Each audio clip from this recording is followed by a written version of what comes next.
As the 7-Year War raged on in Europe, the French and Indian War broke out in North America in 1754. British colonies fought the French colonists and their Native American allies with the support of some tribes, such as the Iroquois Confederacy. A majority of the war was fought in the north, the Ohio country becoming the main focus of both sides for its fertile land. The Indians were fighting mainly to preserve the Appalachians for themselves, so that way they could keep territory and keep colonists from spreading too far into their land. British forts, their backcountry settlements, and even coastal colonies were attacked by Canadian colonists, and so Prime Minister William Pitt sends over 20,000 troops from Europe into Canada and makes a deal promising the Indians supporting Britain the land in the Ohio country and boundaries to keep colonists from spreading even further. After laying waste to Quebec, Montreal, and Cuba, the war is ended with the Treaty of Paris in 1763, with Britain gaining French territory past the Mississippi, aside from New Orleans. Statutory neglect occurred when the British Crown did not implement or enforce parliamentary laws upon the British colonies, which allowed the colonists to do as they pleased and not be as obedient to the mother country. The Sugar Act is a law passed in 1764 that raised the tax on sugar imported into the American colonies and increased restriction on colonial commerce.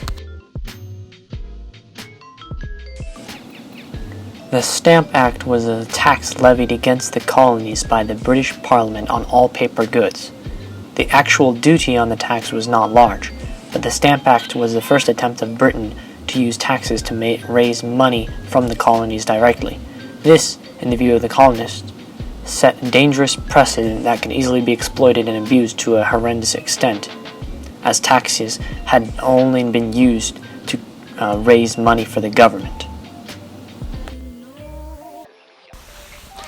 The Coercive Acts were acts passed by the British Parliament that required colonial legislators to provide supplies and quarters for the troops stationed in America. The Boston Massacre. On March 5, 1770, Patriot protesters aggravated British soldiers that were stationed to defend the royal legislators. The mob intensified to the point where the soldiers indiscriminately opened fire on the colonists, resulting in at least 5 casualties. News of this event was made publicized throughout the colonies by patriots such as Paul Revere and Samuel Adams. After Britain issued the Tea Act, colonists began to stop buying tea from Britain, and the East India Company was about to be bankrupt. Parliament decides to make tea prices dirt cheap in order to tempt colonists to buy it. However, Americans denounce that anyone who does import tea would be an enemy of their own country. Even so, you still have tea agents that ordered shipments to Boston. So Governor Hutchinson doesn't allow the ship to leave the harbor. And a group of around 50 men dressed as Indians then boards the ship and dumps the 45 tons of tea it was carrying into the harbor. The fish really enjoyed tea time that night. The Coercive Acts were a set of acts enforced by the British Parliament in 1774 to punish the colonists for the Boston Tea Party.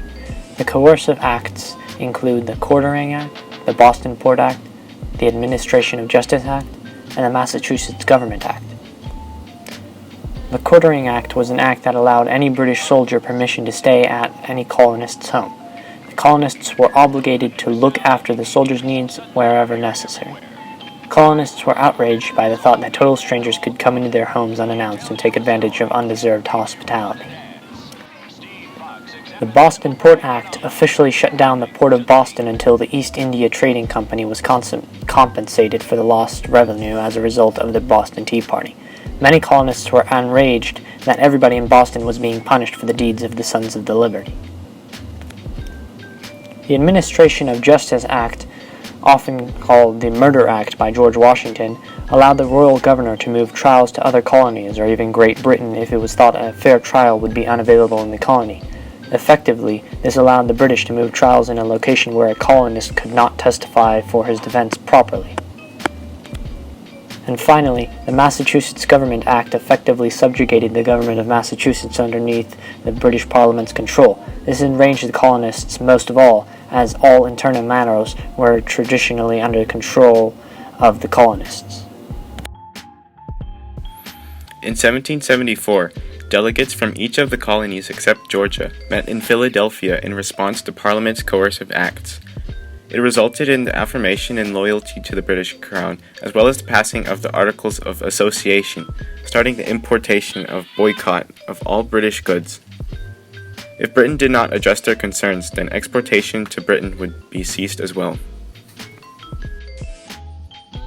Amid the delegates of the First Continental Congress in Philadelphia was Patrick Henry from Virginia, who joined in 1774.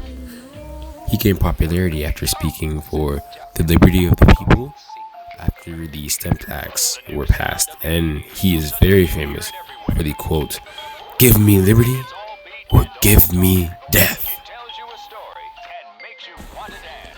Lexington and Concord were the first sites of the American Revolution, where British and American colonists faced off to begin war and battle. The Second Continental Congress was primarily focused on appeasement and reconciliation with the Crown, attempting to submit a petition for their grievances. Only John Adams was a proponent of full independence, but when the king rejected the petition and hired hastened mercenaries to subdue the colonies, the moderate position was greatly embarrassed and independence was declared in 1776. Common Sense was a collection of arguments compiled by Thomas Paine anonymously right before the Revolution. It was extremely popular, being read at town meetings and becoming the most circulated book during the Revolution. It remains an American bestseller today. In June 1776, Richard Henry Lee of Virginia suggested to the Continental Congress that the colonies should officially sever the political ties between Britain and the colonists. So, a committee that was made up of Benjamin Franklin, John Adams, and others gives Thomas Jefferson the job of writing up that draft. On July 2nd, the Continental Congress votes in favor for independence, with only New York choosing not to vote. And then they go about editing the Declaration of Independence, cutting out the ban of slavery and other things. But in the end, by July 4th of 1776, every state approved of the text of the Declaration of Independence without dissent, declaring America as free from British control and its own government.